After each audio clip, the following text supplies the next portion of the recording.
চলে আসলাম আমি তোমাদের মাঝে আজকে পাহাড়ি রান্না করব, মানে পাহাড়িরা যেভাবে সিদ্ধ করে খায় আমিও ঠিক আজকে সেভাবে সিদ্ধ করব। তো এটা প্রায় অনেক দিনের প্ল্যান ছিল যে পাহাড়িরা যেভাবে সিদ্ধ করে খায় আমরাও ঠিক সেভাবে সিদ্ধ করে খাবো।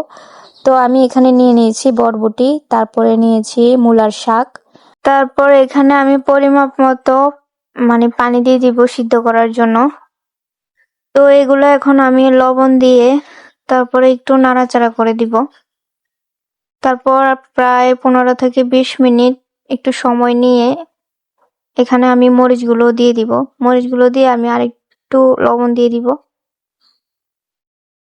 তারপর আমি আরো 20 থেকে 15 মিনিট একটু সময় নিব, সময় নিয়ে সিদ্ধ করব।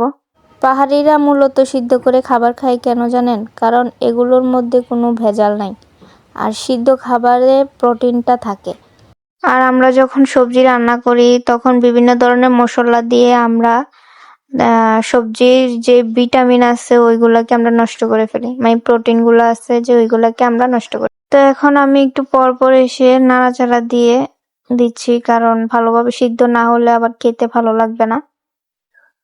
তো একটু সময় নিয়ে এখন আমি সিদ্ধ করব। পানিটা যখন একবারে শুকিয়ে আসবে তখন আমি এগুলাকে একটা ছুরির সাহায্যে নিয়ে নিলাম।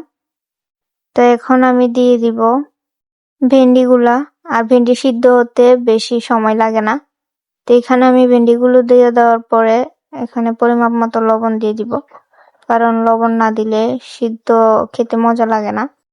তো এখানে আমি কথা বলতে বলতে প্রায় আমার ভেন্ডিগুলো সিদ্ধ হয়ে আসছে, তারপরও আমি আরো 10 মিনিট ভালোভাবে সিদ্ধ করে নিব। আজকে দেখব সিদ্ধ খাবার খেয়ে যে পাহাড়িদের সিদ্ধ খাবার কেন বাঙালিদের কাছে এত পছন্দের খাবার। তো কথা বলতে বলতে সিদ্ধ হয়ে গিয়েছে আমার ঢেঁড়স। তো এখন আমি বানিয়ে নিব মরিচ ভর্তা। তো মরিচ ভর্তা বানাতে আমি এখানে দুইটা শুটকি নিছি, আর মরিচগুলো এখন আমি শুটকির সাথে পিষে নিব। এখানে আমি একটা বোম্বাই মরিচ দিয়েছি যেন একটু ঝাল ঝাল হয়। তো এখন আমি মরিচ আর শুটকিগুলো একসাথে পিষে নিব। তো আমার ভিডিওগুলো যদি তোমাদের ভালো লাগে অবশ্যই আমার ছোট্ট চ্যানেলটাকে সাবস্ক্রাইব করে আমার পাশে থেকো। তো এখানে আমি তোমাদের সাথে কথা বলতে বলতে আমার ভর্তাতে আমি লবণ দেইনি, তো এখানে আমি পরিমাপ মতো লবণ দিয়ে নিলাম।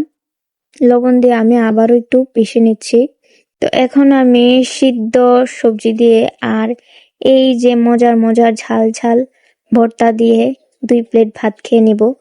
এই যে দেখো কত সুন্দর সবুজ প্রকৃতির একটা সবজি। তো আজকের জন্য বিদায় নিচ্ছি, পরবর্তী সময়ে তোমাদের জন্য আরো ভালো ভালো ভিডিও নিয়ে আসবে। এ পর্যন্তই রইল, সবাই ভালো থাকবেন, আল্লাহ হাফেজ।